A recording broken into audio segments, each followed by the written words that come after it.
again, we talk about a non-religious or a secular perspective on education, it's going to just focus on success here.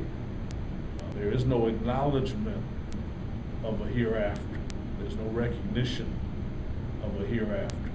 And that's all well and good for those societies, those cultures that want to transmit that worldview to their children. But we as Muslims want something different. It's part of our worldview to recognize that there is this life and there is the hereafter. And part of that educational process has to be to prepare our children to deal with both. Now, let's take a look beyond the definition and look at the objectives and aims of Islamic teaching from Sarwar's standpoint. And he says, again, quote, "The objective is to educate young people in Islam, to make them conscious and practicing Muslims, and to prepare them for life. The following may be considered as specific aims. First of all, to prepare the child for life with a clear consciousness of his mission in life. Clear consciousness of his mission in life. What is the purpose of life for a Muslim? To serve Allah subhanahu wa ta'ala, to worship Allah subhanahu wa ta'ala in all of its different dimensions. Secondly, to instill in the child a deep sense of belonging to Islam. Deep sense of belonging to Islam. So here's where the issue of identity becomes important. Identity, the individual asking themselves, who am I? What am I a part of? And so it's important for that child to you know, from the earliest days possible, to see him or herself as belonging to the Muslim Ummah, that Muslims around the world are his brothers, her brothers and sisters, that there is this deep belonging, this sense of community. That becomes the focal point of the child's identity. To help the child grow up with a balanced personality. We know that Islam stresses balance. You know, we want people to feel good about themselves, Muslims to feel good about themselves, but recognize that they have a duty, a responsibility to themselves and to the Muslim community, but first and foremost to Allah subhanahu wa ta'ala. So as we help young people develop their personalities, you know, recognizing that yes, there's a certain basic core of the personality that's already formed by the child by the time a child is 4 or 5 years old. But that, as we go back to those first objectives, that clear consciousness of mission in life, that deep sense of belonging to Islam, all of those are aspects of personality that are cultivated within not only the family, but the kind of educational environment that the child experiences. To inspire the child to grow up with a firm commitment to obey Allah's commands as demonstrated by the Prophet Muhammad sallallahu alaihi wasallam. So again, the inspiration factor. We want our children to be inspired and committed to obeying Allah subhanahu wa ta'ala. We want them to recognize that one of the best ways of obeying Allah subhanahu wa ta'ala is to take a look at the behavior, the characteristics, the attitudes, the values of Prophet Muhammad sallallahu alaihi wasallam, and emulate those.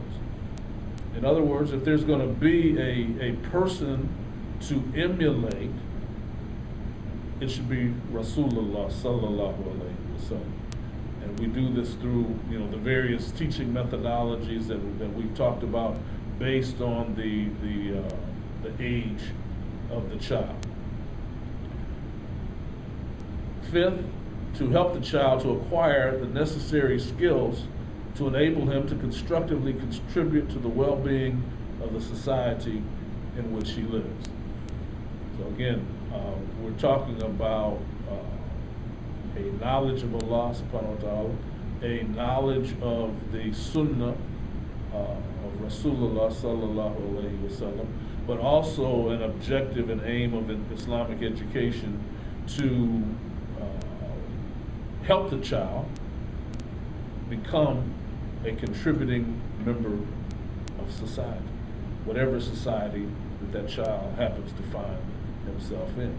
So again, it goes back to the notion of a balanced personality, the notion of a balanced life. We want our children to know their roles and responsibilities as Muslims. We want them to recognize the importance of patterning their life, on the life of Prophet Muhammad sallallahu alaihi wasallam.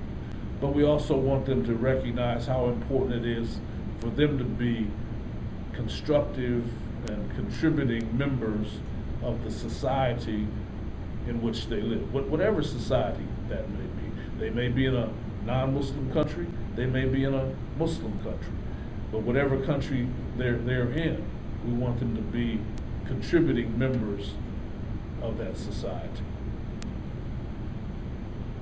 Now, Sarwar's definition and perspective, again from 1980, although in a sense is a timeless definition, because he's hearkening us back to the early days of Islam, the early perspectives on Islam. More recently, a Muslim educator named Dawood Tawhidi has put forth a perspective on Islamic education that challenges us to kind of rethink what we're doing. Not that he's so much trying to redefine Islamic education. What he's doing, though, is challenging us to put it in a different context, to put it in a more recent historical context. Let's take a look at what we've been doing, not so much what our goals and objectives have been. I think that he would say that yes, those goals and objectives have been valid. They've been reasonable in the sense of them reflecting back on that historical legacy. But we're not doing it in a way that is creating the kind of product that we want. In other words, the outcomes have not been as we have wanted them, and therefore we should take another look at what we're doing in this area of Islamic education and what we want to do in this area of Islamic education. And he's come up with a document, a perspective, and we're going to go into that in much more detail a little bit later in the course. But I wanted to share his vision of Islamic education. And let's just kind of take a look at how he kind of defines it.